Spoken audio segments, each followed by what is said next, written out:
With current geopolitical changes, we have a chance to observe the disparities in how the West behaves when its own interests are at stake, compared to when it involves the interests of others.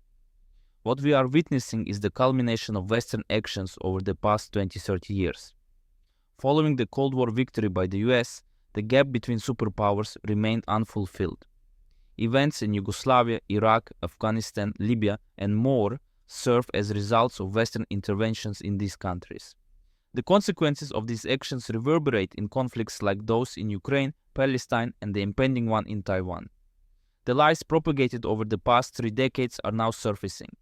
We recall NATO's unauthorized bombing of Yugoslavia and the false pretext for the Iraq invasion, which was the alleged presence of chemical weapons by Saddam Hussein, later proven false. The West's intervention in Libya led to chaos post-Gaddafi's assassination, leaving the nation in ruins.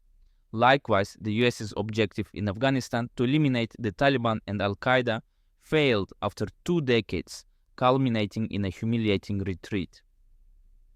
What these examples have in common is the West's penchant for war, fueled by deception, followed by retreat that leaves destruction in the countries. None of these actions contributed to the development of these countries. They were left in ruins in the name of democracy and global policing under the US banner. Despite this, the West persists in its deception, hoping to repeat its Cold War triumph. However, the same old lies no longer have power. The world is now questioning the principles by which the West justifies the destruction of countries. Turning our attention to Ukraine, the West's narrative largely revolves around the demonization of Putin. Western politicians decry his dictatorial tendencies, oppression of opposition, and the nation's alleged suffering under his rule.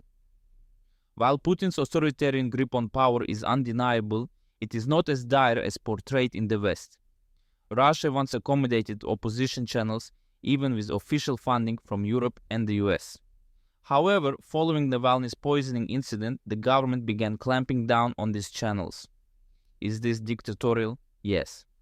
However, a similar scenario unfolds in Europe and the US, where Russian channels are marginalized and eventually banned under the pretext of spreading misinformation and being financed by the Putin regime. The hypocrisy lies in condemning Putin's actions as dictatorial oppression while endorsing similar practices in the name of safeguarding democracy.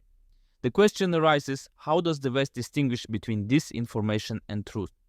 The oppression of opposition and dissenting voices in Russia is indeed a reality. Numerous protests have been met with heavy-handed police tactics.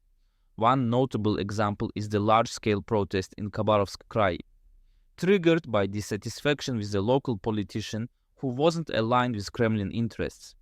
Despite its size and persistence, this protest was eventually labeled as extremist, yet little changed in the aftermath. However, what about protests in Europe and the US? While instances of police aggression in Russia and Turkey are evident, they pale in comparison to the violence often unleashed by Western authorities. The use of tear gas, mounted police, and brute force against protesters is commonplace during major demonstrations. Despite the outcry, how often are the demands of these protesters met? While some may achieve short-term gains, long-term systemic change remains elusive. Moreover, amidst the war in Ukraine, any dissenting voices are swiftly labeled as pro-Russian or agents of the Kremlin. Whether they are impoverished farmers, peace wanters, or individuals advocating for economic reform, anyone challenging the current governments in the EU or US is hastily branded as having ties to Russia. These tactics serve to discredit legitimate claims and suppress dissent against current governments. The notion that Putin seeks to revive the Soviet Union is a common lie among Western politicians. According to this narrative, Russia's aggression towards its neighbors is driven by Putin's desire to recreate the Soviet Union. Every conflict during Putin's tenure as leader has ties to the West. Even in the Chechen War, the leaders of the separatist movement, later labeled as terrorists, were reportedly meeting in the UK with Thatcher. A similar pattern emerges in conflicts near Russia. A new government emerges proclaiming intentions to join the EU and NATO, prompting Russian opposition which escalates into conflict. These events can be interpreted from various perspectives. Some argue that every nation has the right to choose its own path, while others sympathize with Russia's concerns. it's worth considering the situation from the perspective of the US. How would the US respond if a neighboring country sought to align with a pro-Russian or pro-Chinese military alliance? Would the US tolerate such actions? As we communicated over the weekend, this is not a new development that China's been trying to achieve some intelligence gathering capabilities in Cuba and, frankly, elsewhere in the hemisphere. And that from day one, when we came in, we took this issue seriously. We've taken some steps to try to mitigate the vulnerability of those activities, and we're going to keep doing that. Has there been any conversation with the Cuban government about the base or the Chinese trying to? We've made our concern known to the Cuban government? Yes, we have. So, with this logic, every country has to firstly think about its own security.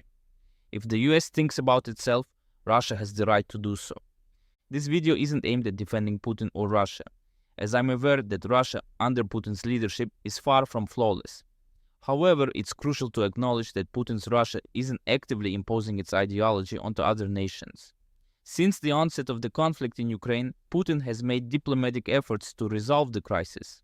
However, according to Western politicians, these efforts were viewed merely as a ploy to supply more weapons to Ukraine. The unraveling of Western lies began with the start of the war in Palestine, exposing 2 years of lies to the world. As events unfolded, Russia's actions in Ukraine were met with Western embargoes, while Israel's actions in Palestine were met with mere expressions of concern.